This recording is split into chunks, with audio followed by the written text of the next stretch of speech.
शिवजी से न्याय मांगता कौवा। एक गांव में एक बहुत ही पुराना पेड़ था जिस पर एक कौवा और कोयल दोनों रहते थे। एक बार दूसरे गांव से आए दो युवक उस पेड़ के नीचे आकर बैठ गए। उसी समय कोयल ने मधुर गीत गाना शुरू किया। कोयल की आवाज सुनते ही उनमें से एक व्यक्ति मदमस्त होते हुए बोला, कितनी सुंदर आवाज है इसकी। सुनते ही सारी थकान गायब हो जाती है। कोयल के तुरंत बाद ही कौवे ने गाना शुरू किया। कौवे की आवाज सुनते ही वे दोनों युवक गुस्से में बोलने लगे, कितनी कर्कश आवाज है इस मनहूस की। चुप हो जा, इसकी आवाज सुनने से तो अच्छा है मैं बहरा हो जाऊं। उन राहगीरों की ये बात सुनकर कौवा उदास हो गया। वो कोयल से कहने लगा, भगवान कितना अन्याय किया है मेरे साथ। पहले तो मुझे काला बना दिया और फिर ऊपर से इतनी कर्कश आवाज दे दी। तुम्हारा बढ़िया है कोयल बहन, तुम्हारी आवाज सुनने को पूरी दुनिया बेताब रहती है। ये सुनकर कोयल बोली, भाई ये सब तो ऊपर वाले की माया है। वो जिसे जैसा बनाता है उसे वैसा ही स्वीकार करना पड़ता है। इस पर कौवा कहने लगा, बहन मुझे कोई ऐसा उपाय बताओ जिससे मेरी भी आवाज तुम्हारी तरह मधुर हो जाए। कोयल जवाब देते हुए बोली, ऐसा तो कोई नहीं कर सकता सिवाय कैलाश पर्वत पर निवास करने वाले शिव जी के। एक वही है जो ब्रह्मा जी के लेख में परिवर्तन कर सकते हैं। ये सुनकर कौवा फैसला करता है कि वो शिव जी के पास जाएगा और वो वहां से उड़कर कैलाश पर्वत की ओर उड़ गया। काफी लंबे सफर के बाद कौवा कैलाश पर्वत पर पहुंच जाता है। वहां पहुंचकर वो शिव जी को प्रणाम करता है और अपनी सारी परेशानी उनके समक्ष रख देता है। कौवे की परेशानी सुनकर शिव जी उससे कहते हैं, हे काकराज, आप जैसा चाहते हैं मैं आपको वैसा बना दूंगा, लेकिन उससे पहले कोयल से पूछकर आइए कि क्या वो अपने जीवन से पूरी तरह खुश है। कौवा शिवजी से आज्ञा लेकर कोयल के पास वापस उड़कर जाता है और उससे ये सवाल पूछता है कि क्या वो अपनी जिंदगी से पूरी तरह खुश है। कोयल जवाब देती है, देखो भाई, मेरी आवाज भले ही मधुर है मगर मेरा रंग एकदम काला है।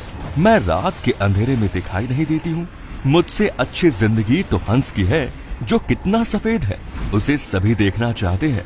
वो सारा दिन सरोवर में रहता है, कितना सुंदर लगता है, हर कोई उसे देखना चाहता है। कोयल की बातें सुनकर कौवे का मन बदल गया और कौवा दोबारा उड़कर शिव जी के पास कैलाश पर्वत पर पहुंचा और बोला, प्रभु अब मुझे कोयल नहीं बनना, वो तो अपनी जिंदगी से खुश नहीं है, लेकिन हंस अपनी जिंदगी से बहुत खुश होगा, मुझे हंस बना दीजिए आप। शिव जी ने कहा, ठीक है, मैं तुम्हें हंस बना दूंगा, परंतु उससे पहले हंस से पूछ कर आओ कि क्या वो अपनी जिंदगी से खुश है। कौवा उड़कर हंस के पास गया और उससे यही सवाल पूछने लगा कि क्या वो खुश है अपनी जिंदगी से। हंस जवाब देता हुआ बोला, भाई बिल्कुल नहीं, मुझे हमेशा डर लगा रहता है कि कहीं कोई मेरा शिकार न कर ले। आजकल हर कोई पानी में रहने वाले पशु पक्षियों को मार कर खा लेता है। मुझे तो हर समय यही डर लगा रहता है कि कहीं कोई मुझे मार न दे। सच कहूं तो जिंदगी तोते की अच्छी होती है, एकदम हरा हरा और लाल चोंच, कितना सुंदर लगता है। उसके बाद फिर कौवा तोता बनने की ख्वाहिश पाल लेता है और वो शिव जी के पास जाकर कहता है, प्रभु मुझे तोता बना दीजिए। हंस तो अपनी जिंदगी से खुशी नहीं है। शिव जी कहते हैं, हे काकराज, पहले तोते से जाकर पूछ लो कि कहीं उसको भी अपनी जिंदगी से कोई शिकायत तो नहीं है। उसके बाद कौवा उड़ा और पहुंचा तोते के पास और बोला, तोता भाई, तुम तो अपनी जिंदगी से खुश होंगे, तुम्हारी तो कोई शिकायत नहीं होगी। तुम अपने सुंदर चोंच से स्वादिष्ट खाना खाते हो, हरा हरा सा खूबसूरत रंग है, देखने में भी कितने सुंदर लगते हो। इस पर तोता जवाब देते हुए कहता है, दोस्त, मेरी सुंदरता ही तो मेरी जान का कारण है।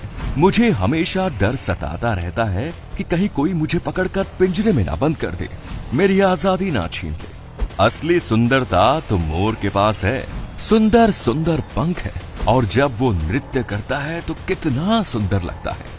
इसके बाद तोता मोर बनने की ख्वाहिश लेकर शिव जी के पास जा पहुंचा।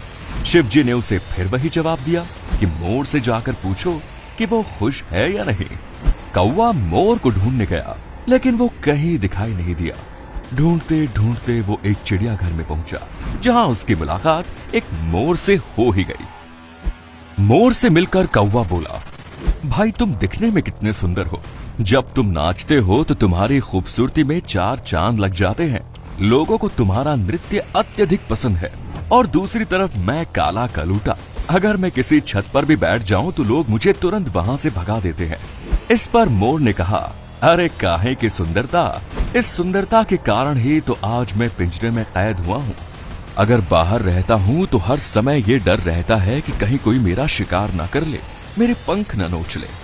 सबसे अच्छी जिंदगी तो तुम्हारी है, न तो तुम्हें कोई पकड़ता है और न ही तुम्हारा कोई शिकार करता है। मस्त आजादी में रहते हो, लेकिन फिर भी ना जाने क्यों तुमको अपने आप से शिकायत है। सच कहूं तो काला रंग और कर्कश आवाज ही तुम्हारा सुरक्षा कवच है।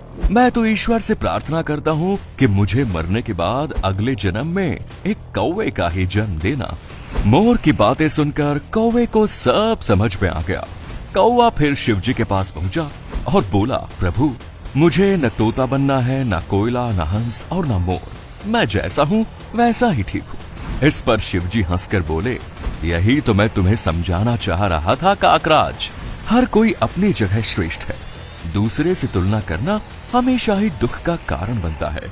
तो दोस्तों आज की वीडियो में इतना ही। अगर आपको ये वीडियो पसंद आया तो कमेंट्स में हर हर महादेव लिखना ना भूलिएगा।